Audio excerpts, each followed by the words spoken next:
We can edit. Always. Here goes my voice crack. That's okay. Starting on a good note. Just growing. Yep.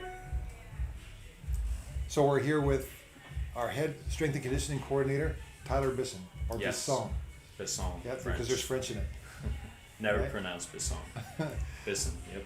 Right. In an effort to be able to, what we were talking about before we got on air here, is that our athletes, since they go through so much in a day, they do so much.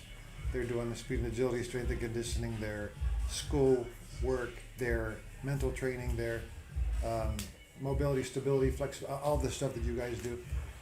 But that information hardly ever gets home. Never. How was your day? Good. What did you do? Not much. Yep. Right. So this is what the podcasts are all about. That's all about getting the word back to the parents so they can listen and find out. Another thing we talked about is that you're kind of blown away when you walk into this place. You were kind of talking about that. Very. Yeah. It's kind of insane what goes on here.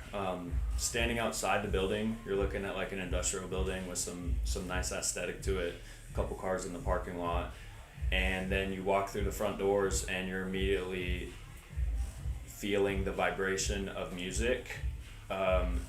You're hearing coaches talking on the floor, instructing athletes. You walk through the hallway and you see athletes on the lifting floor doing lifts. You see them doing speed and agility on the turf. You turn around and you've got the big mega cage we have. Athletes are in there working with technology, doing skill work, pitching analytics, the hit tracks and everything. And you're kind of caught up in the moment when you're here and you do it every single day. But when you take a step outside of that and you look at what really goes down on just an average day here, like on a Monday, and you start to piece everything together, you realize that the kids are getting one of the most developed programs when it comes to combining athletics and academics. It's crazy, right? Like there's almost, I don't want to say too much stuff, but it's like there's too much stuff. And that might be why the kids are going home and mom says, hey, what'd you do today? And the kid's just like, not much. It's probably because, one, they're used to it because they do it every single day. And so they're not realizing like, hey, we're doing crazy stuff here. You're getting a lot more out of it than like your brick and mortar school, your normal in-person school. And two, like the program itself, the way it's set up on paper looks crazy when you look at it. Kind of crazy. And then once you're going through it minute by minute, hour by hour, it all makes sense. And you look at the program, the entire program itself of the athletics and the academics being combined, and you're like, wow, they're kind of pulling something off in like the best way possible.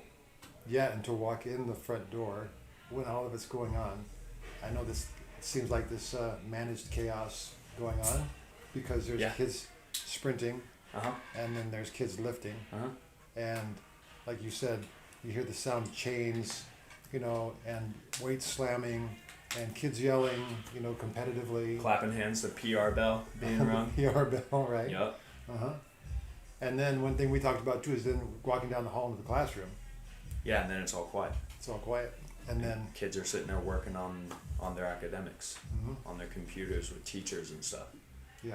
It's the weirdest thing. It's the most cool place to work, I think. And what I had said to you earlier is, and when I walk in, I see the same thing that you just said, and but then the fact that everybody in each one of those areas is an expert. Right. So it's not just like there's, here's your app, go get your lifting. Yeah, get out of here. Here's your computer, go do your curriculum. It's there's you guys, your staff, the masters in kinesiology, certified strength and conditioning coaches. The education behind it, and one of the big things is the experience behind it as well. Right. Education's great. It teaches you like the fundamentals of it, but you really become like a lifelong learner when you start to apply those in person and you start to get the experience.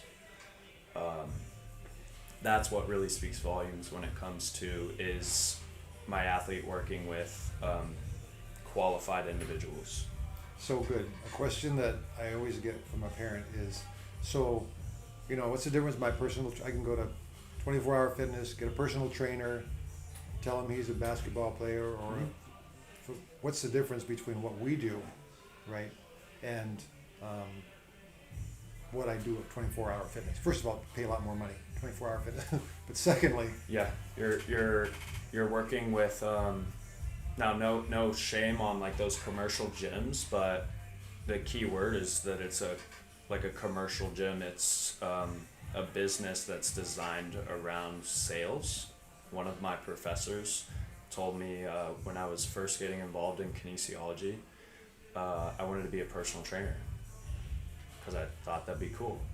I was like, yeah, I like working out and stuff.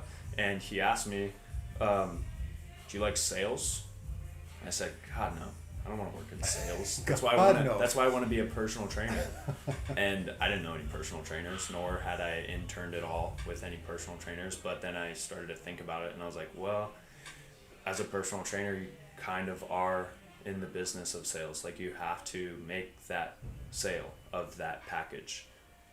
You have to convince somebody why they want to purchase your personal training. Mm-hmm. And then your job's like halfway done. Then you get to do the cool stuff working with that individual. Here it's a little bit different because of our name and what we've been doing for how long we've been doing it with the athlete population that we've been doing it with.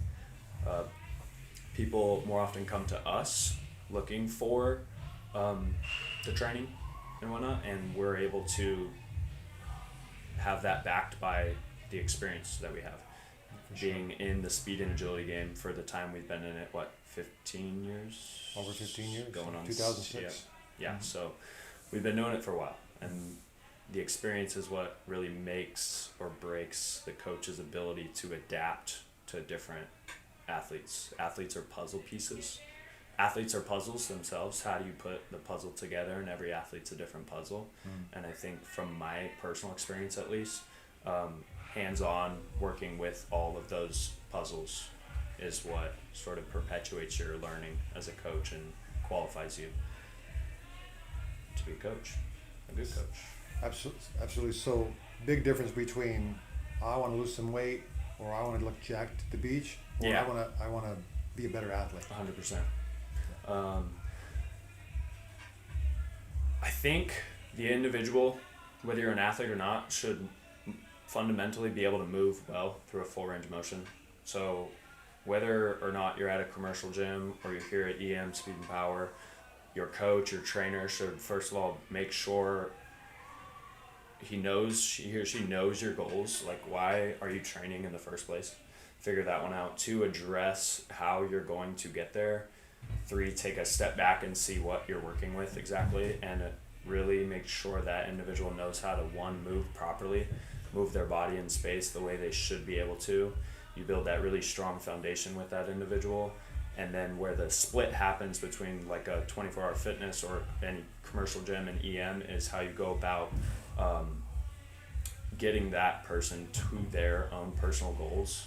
And the way we do it here is a little bit different from what you get at a commercial gym, but you just have to get in here and check it out for yourselves to see how we do that. Yep. I don't want to give away too many secrets. You can't tell the secret sauce on. But yeah, it's no secret sauces. Establish the direction you want to go in. Is this going to satisfy the person you're working with? Because at the end of the day, they're here to get something out of your business, out of your coaching, out of your training, right? See where their foundation lies, what they're good at, what they're not so good at, and then be able to work on those not so great things and kind of figure out how to use the good things that they're good at to help perpetuate that. I mean, obviously, if you're, the concepts are different, right? And the energy systems are different. So 100%. if you're trying to be a bodybuilder, 100%. you're going slow and heavy or whatever, and if you want to perform better, if you want to be explosive, the energy system's a different, fast twitch. Yep. You're working you want to get into the specifics? Well, this is what we do, right? It is. It's what you do, and the cool part about coaching, from my experience, is kind of challenging yourself to teach the athlete as much as possible about the hard science behind it without complicating it. I've always been the type of learner, I learn really well when I know why I'm doing something and how that is sort of working. That's just what I learn easiest from. One of the most rewarding things about my job is without the athlete even knowing that they're being taught something, they're taking away more than just like, why am I resting for 2 minutes between this sprint? Well, it's because the energy system being used to provide the power for the explosive sprint, keeping in mind that you want to train like how you want to play. You want to play explosively, guess what? You better be training explosively. If you're doing that, you need to be resting long enough to allow that energy system to recover so that the next rep can be, right, I can go down a rabbit hole. No, I mean, because I think too from the outside, if say a parent is watching the training or a coach is watching the training, and sometimes they're like, back in my day, we used to run around in circles until they threw up. We dropped. Yeah. No water. Yeah. Yeah. But you know what I mean? It seems as though the temptation from a parent's perspective is to say, if I don't see them with a sweat ring around their neck, it wasn't a good workout. Right. But in reality, working on balance, stability, and those things that they need to be able to build the foundation to be a more explosive athlete is just as important as that sweat ring. 100%. God, we could talk forever about this. Think about it this way. We're baseball, softball is our bread and butter here. Your athletes that are out on the baseball field during a game, if they're sweating, odds are it's because it's hot outside, not because they've been running forever. If we're training a baseball, softball athlete to be better at baseball and softball, because that's the majority of why the athletes are here, we're not going to be conditioning them necessarily all the time. Conditioning's good, but we're going to be training sport-specific things like rounding bases or rotational power, right? And if you're moving in a way that's explosive, if you're trying to train as explosively as you can, as powerful as you can, you're going to have that rest time. And then when you think about it, like, how many times are you going to, like, how long are you going to max sprint for in your game? Right. Should a home run, there's no need to sprint around the bases. We're So jogging, stopping and starting Yeah, again. exactly, right? You hit a triple, you're going to have to get all the way to third base probably as fast as you want. How long is that going to take? What's the time on a triple? Not that long at all. But the difference is to have that short burst type of training to where they can be the fastest one to third base. But they don't have to run around the bases 25 times. Exactly. Or to run the third 25 times. Exactly. Then you'd have to work that energy system. Right. You're teaching them to be sport specifically better. But I would even say, because we're talking about baseball and softball, I would say even soccer is the same, because you sprint and run and do something and then you stop because you basically stay to your position. You're not running down the other end of the field and doing a lot of stuff unless you're, unless it's red ball. I grew up playing soccer. Yep. That was my sport. Yep. And I can tell you right now, there's not as much running, long distance running in soccer as you think there is. Right. You can watch any soccer game in person or on TV and pick one player. Don't take your eyes off that player, except the goalie. Watch that player. He or she's going to be walking 70% of the time, probably, maybe 60. Light running for another like 20% or so. And then the rest of it's going to be like explosive movements. Right. But it doesn't last that long. Granted, it's a little bit longer distance, but it's not continuous. Yep. So the conditioning that's needed to perpetuate explosiveness and muscular power and stuff is minimal, but it definitely needs to happen. Right. And we definitely get that in here. No doubt. Enough but, conditioning. Right. The principle is the first one to the ball wins. Right. That's the same in almost every sport except for cross country, Ironman, triathlons, Right. and long distance races. And we have none of those athletes here. marathoners, and that's a different energy system, right? Right. Right. So that I think is the hardest one to understand. That's the hardest one to understand from looking outside in. Why is my athlete not covered in sweat or throwing up? Or why aren't you guys working them harder? Right. Stuff like that. Well, they don't really need to be worked harder. They need to be a little bit faster in the moment. Yeah. And you're not going to get faster in the moment by conditioning. So, to be the truth teller here, right? Mm-hmm. You're the truth teller here. Mm-hmm. Is that if I'm a coach and I'm, I'm gonna come up to you and I'm gonna say before the workout, work them, Got it. kill them. Got it. I want you to kill them. Got it. Right? Mm-hmm. And so there is in the workouts that you're programming, because you program the workouts, there is that fast twitch type of and agility, fast twitch movements, etc., short bursts.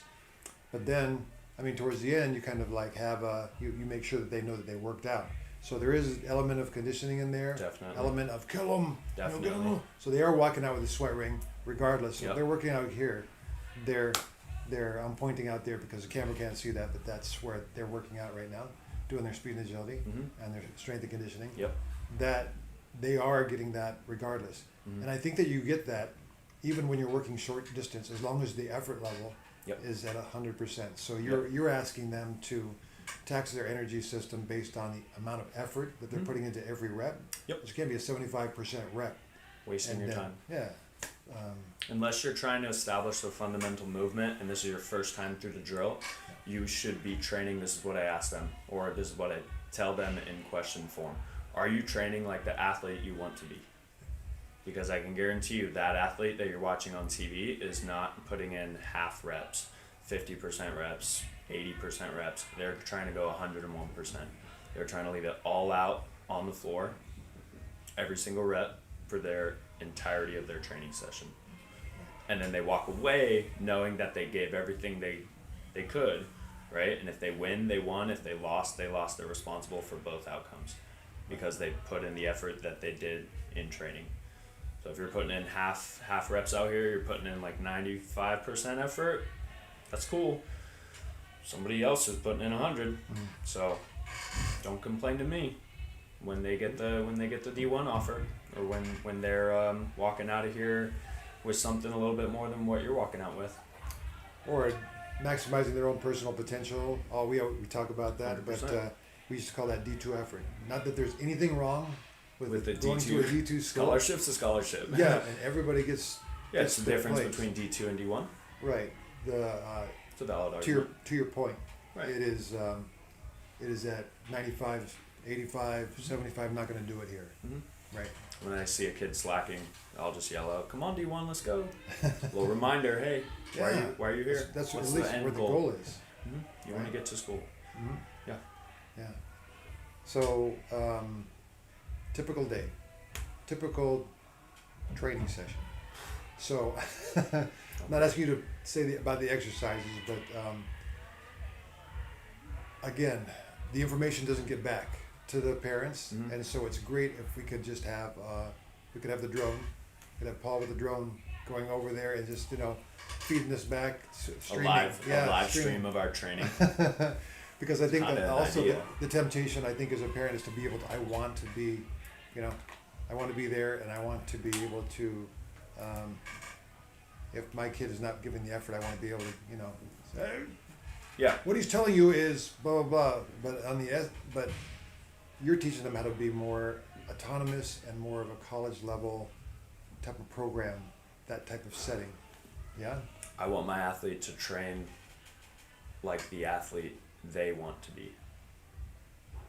And at the end of the day, that is on them to commit to. I want you to be responsible for, it's the same thing like in school. One of my professors in college told me, it was my stats class, she said, you're either going to get an A in this class or you're going to fail this class. Either way, you deserved both. You're either going to work hard enough for the A or you're going to work in a way that gives you an F and you're going to deserve that F. There's no coming to me at the end of the quarter, hey, can you give me some extra credit, whatever it is. No, you deserve what the grade that you got. And it's the same thing when it comes to getting something out of athletic training and athletic development. You're going to get what you deserve. You're going to get a reward or a payoff, or you're going to develop related to the effort you put in. Back to that first part of the question though, which is what you can control. What's in training? You're going to get, let's go chronological. Start of the training session, comprehensive warm up, get your blood pumping, some type of high intensity, medium intensity movement that's going to get your heart rate elevated, get blood in the muscles. We're going to move into stretching out legs and upper body through a variety of different stretches. You're going to get into running mechanics, sprint mechanics as well, top end and bottom end sprint mechanics, a series of steps and skips that are going to allow you to sort of get familiar with how your body's moving. Are we moving the right way? Are we moving in the most efficient way for running? And then from there, we're going to apply that to a series of warm-up sprints.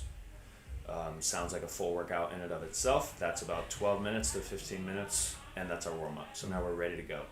Depending on what group you're in, whether you're a 6th and 7th grade softball player or a high school baseball player or one of our half-day kids or a football player, whatever it may be, you're going to get a type of agility training in. So once you're warmed up, we're going to go straight into the high intensity, the riskier, the little bit more high risk for injury stuff. We're going to get that out of the way while we're fresh. Any type of speed or agility drill that's going to push the limits and allow us coaches to pass on knowledge about change of direction, linear speed, stuff like that.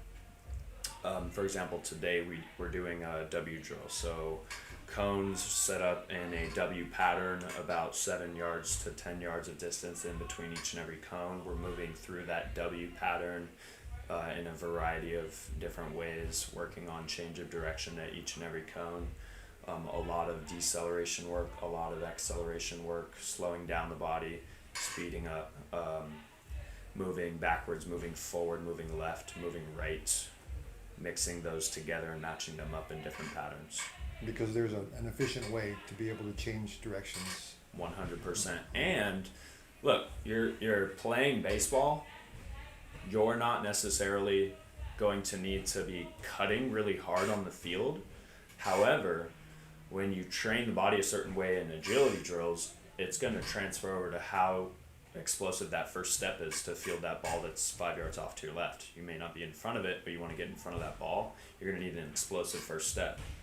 Kind of like that same explosive first step you took in the agility drill that you've been doing, right? And So I think that's because some people say you need to be in shape to play soccer. You don't need to be in shape to play baseball. You need to be in baseball shape to play baseball. And that drill that you were talking about of changing directions, there's a time on the field that someone has to, because there's the unexpected. The ball bounces and you follow the ball. 100%. And so I say that you do. I mean, we just watched the World Series. There were several plays in there where guys expected to go one way and were forced to go another way just because of the way the ball bounced On a dime. or the way that the play developed. Yep. So I think that there's a huge benefit in, right, efficiently changing directions. 100%. Right? Because the first one of the ball wins. Someone's running to first base. You have to throw the ball first base before that person gets there. Yeah. So you're going to need to be able to cut down the time. Right. And be able to range a certain way, the most efficient way. Yep. Yeah. Exactly. Yeah. So we train different speed and agility. Usually it's about 4 days of a certain type of drill with various progressions in it, and then once the next week comes around, we like to switch it up a little bit. We'll build off of what we've been doing, or we'll change it from like lateral change of direction to curved running, and we'll work that for a little bit, maybe a week or two for our curvy linear running, and then we might go back to lateral change of direction, or maybe we'll work some bottom end speed work or some top end speed work, and we're trying to keep it consistent enough so there's enough time for the athlete to develop to it. But there's a principle, the said principle, specific adaptations to impose demands, and once you do something for a certain amount of time, your body's going to get used to it. You're no longer going to see an adaptation. You're no longer going to see a development. And we're in the game of athletic development. So we got to be continuing continually changing things up and switching it up the right way, because you can't just throw the kids in one drill on Monday and then go do something completely different on Tuesday and expect them to develop long term from that. There's not enough time for them to apply themselves and learn for the long term. So different speed, agility work. Because it's kind of it's a progression.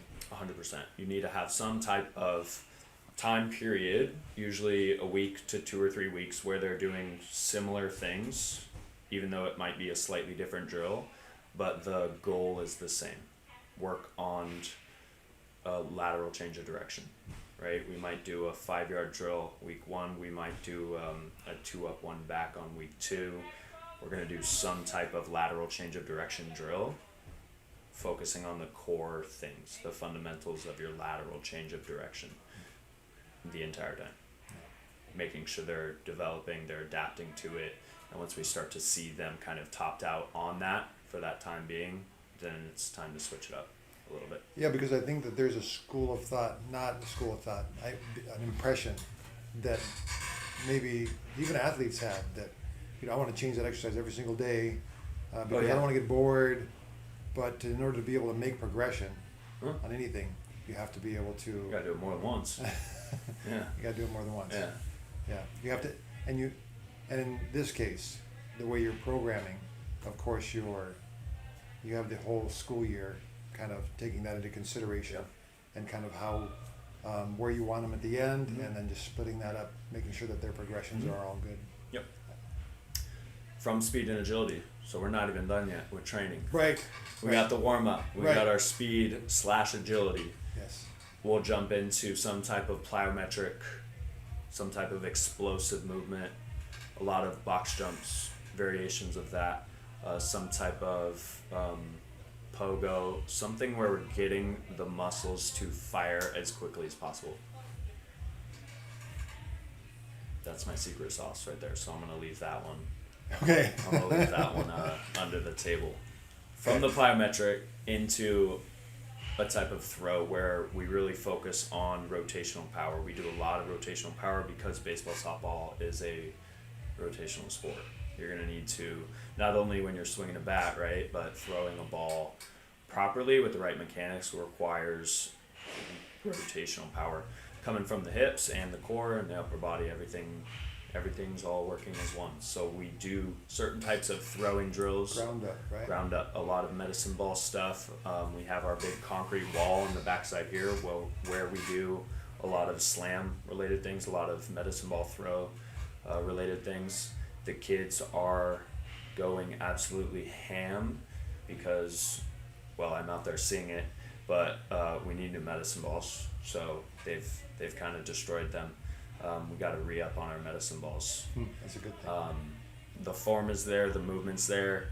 Once we figure that all out and we get them moving the right way in that explosive rotational movement, that type of throw, then we start to remind them, hey, this is EM speed and power. Like, you're going to get something out of this if and only if you are training like that athlete you want to be. And I can guarantee you that athlete's not soft tossing the ball at the wall. Put that ball through the wall, let's go. We got the money to buy new medicine balls. Don't be scared about the sand falling out of it right now. Yes, sir. Like, slam that ball. Break it, right? Break it. Try to break it. Put your effort in. You'll get something out of it.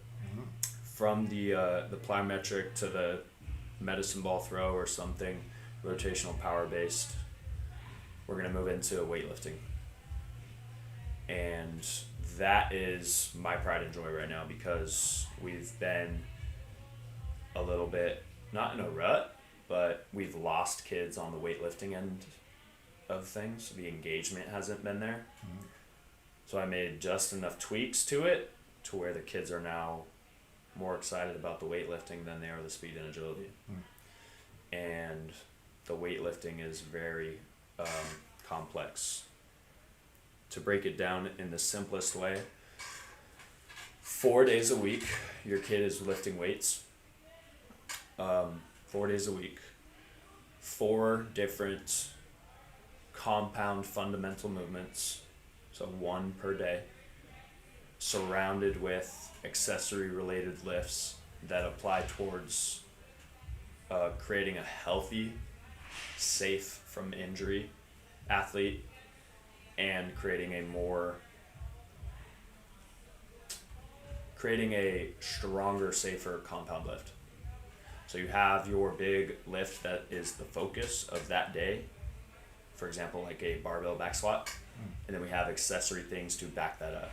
Everything from ankle stability and single leg stability, doing balance work with a partner throwing a medicine ball at you, to split squat variations to address the unequal left versus right side, if there might be that, core work to create a more stable, strong core to help support your back squat, trap work, shoulder work, right? The last thing you usually hear is working on developing upper body stuff to have a stronger lower body lift, but that barbell needs to be sitting on a shelf of muscle on your back, so we better have that shelf of muscle before we get under the bar, stuff like that. Okay, I'm going to stop you right there, because how far are we into that speed and agility workout? Are we halfway through? Are we 3/4 of the way through? We are just about halfway. That's So- about half of your training session. You are ready to train. You hopped into the warm up. You're getting that going. You're stretched out. You knock out some speed and agility work.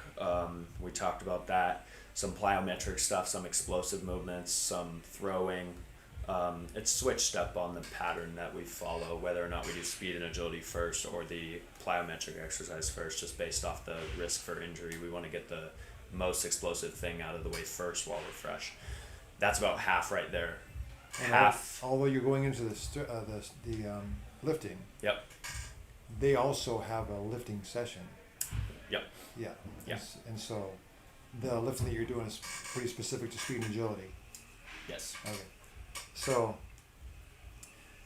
it's just so that we're listenable here, because I think that I'm very keyed in on all the things you're talking about. Mm-hmm. But just to give parents an idea, all the things that you just said, and that's only halfway through one of the 2 sessions that they're doing on almost on a daily basis. Yeah. Yeah. So they're gonna have a lot of work, but the programs are very well thought out and progressive, and Definitely. Every little moving piece, even when it comes down to what is the available space on the training floor. Right. Like, can we program this right now while this is going on over here? Right? And it's got to make sense when it comes to the safety, number one, of the athlete, and 2, the benefit they'll get from it. Like, why, first of all, is it safe? This is the question I ask myself every single time before I run a drill or before I set up a lift. Number one, what could go wrong right here, right now with this athlete doing this? Is this safe? Check that off. Yep, we're good to go. Okay, why am I doing this with this athlete? Like, what's the benefit? Am I wasting my time and their time, or are they going to get something out of this? Those 2 boxes are checked. Then you've got a very large list of things that are minuscule but make or break the flow of the program. Can you check off all those boxes? Kids are over here doing stuff with dumbbells. Do these kids need dumbbells right now? We need space for sprints on the turf, but we have kids needing to do sled pushes in their lift. Where are they going to do the sled pushes? They can't do it anywhere else besides the turf.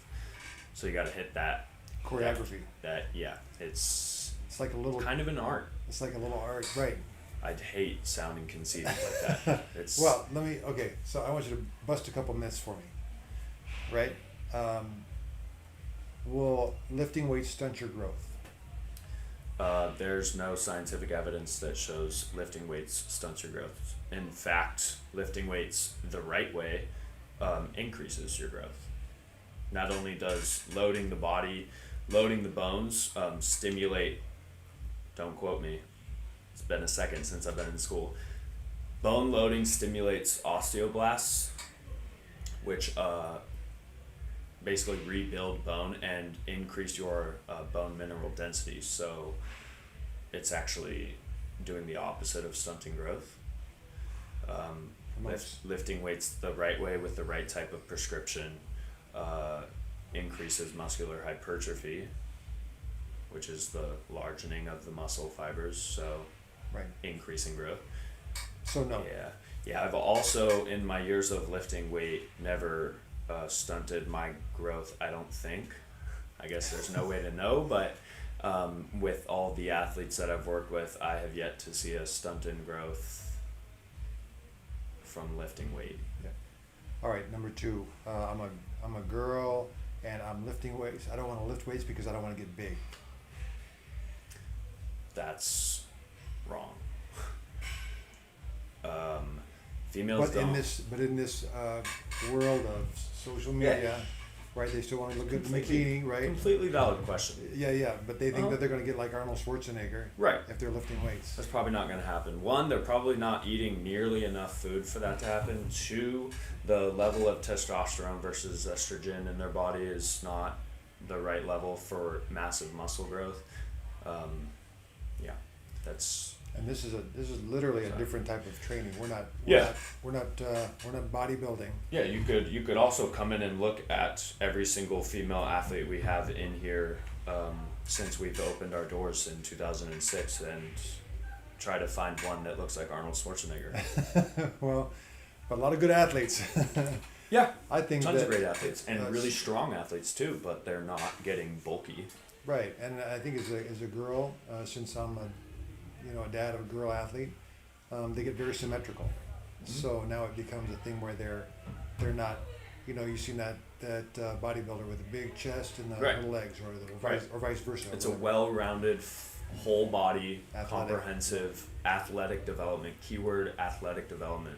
We're not training athletes and lifting weights to build large-looking muscles.